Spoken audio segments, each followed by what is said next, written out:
بسم اللہ الرحمن الرحیم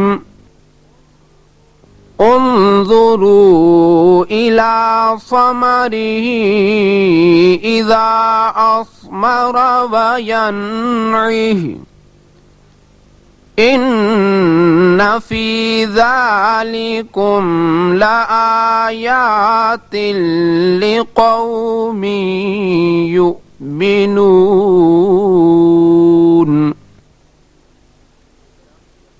یہ درخت جب پھیلتے ہیں تو ان میں پھل آنے اور پھر ان کے پکنے کی کیفیت ذرا غور کی نظر سے دیکھو، ان چیزوں میں نشانیاں ہیں ان لوگوں کے لیے جو ایمان لاتے ہیں۔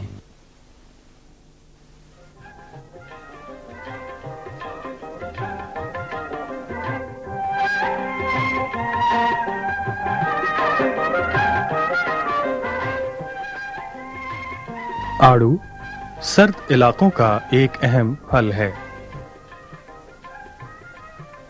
پاکستان میں تقریباً 5000 ایکڑ رقبے پر اس کے باغ لگے ہوئے ہیں۔ کوئٹہ، قلات، پشاور، سوات اور کوہستان کا علاقہ آڑو کی پیداوار کے لیے مشہور ہے۔ ان علاقوں سے اندازاً 18,000 ٹن سالانہ پھل پیدا ہوتا ہے۔ آڑو کو اس کے ذائقے اور مخصوص خوشبو کے حوالے سے پھلوں میں خاص مقام حاصل ہے۔ اس میں تقریباً 10 سے 15% نشاستہ، 2% لحمیات کے علاوہ حیاتین الف، بے اور جیم کافی مقدار میں موجود ہوتے ہیں۔ اس کے علاوہ فولاد، فاسفورس اور کیلشیم بھی مناسب مقدار میں پایا جاتا ہے۔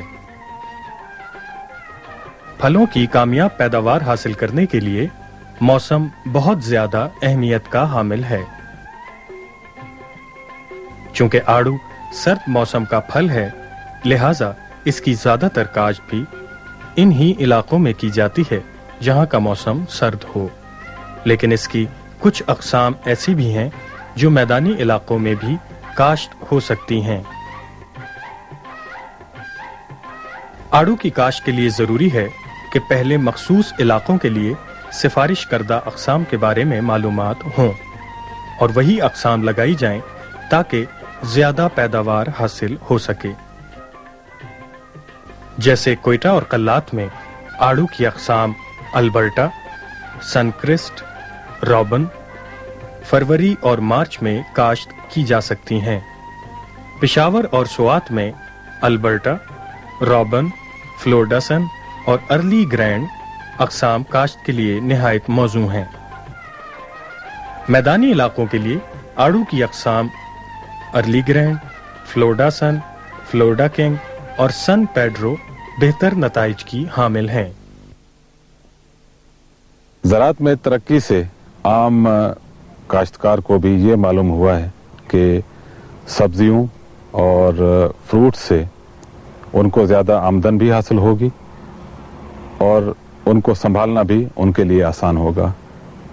لیکن یہاں اس علاقے میں بارانی حالات کی وجہ سے پھلوں پر زیادہ اہمیت نہیں دی گئی اور یہاں پر پھلوں کی کاشت زیادہ عام نہیں ہوئی۔ لیکن ترقی کے ساتھ ساتھ لوگوں میں ابھی یہ خیال یا یہ شعور پیدا ہوا ہے کہ وہ بھی ان لائنز پر کام کرنا شروع کریں اور زیادہ سے زیادہ پھل لگائیں۔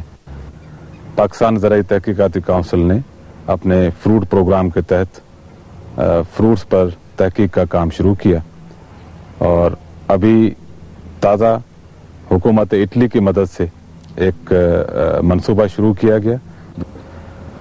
آڑو کی کاشت کے لیے چند چیزیں بڑی اہمیت کی حامل ہیں، ان کا مناسب خیال رکھنا چاہیے، جن میں پہلی بات زمین کی سلیکشن ہے۔ آڑو کے لیے اچھی زمین کی درکار ہوتی ہے اور اس میں خاص طور پر پانی کے نکاس کا بہت اچھا انتظام ہونا چاہیے، کیونکہ آڑو زیادہ پانی زیادہ دیر تک برداشت نہیں کر سکتا۔ دوسری بات جو زیادہ اہمیت کی حامل ہے وہ ہے پودوں کی دیکھ بھال یا پودوں کو کھاد کی ضرورت۔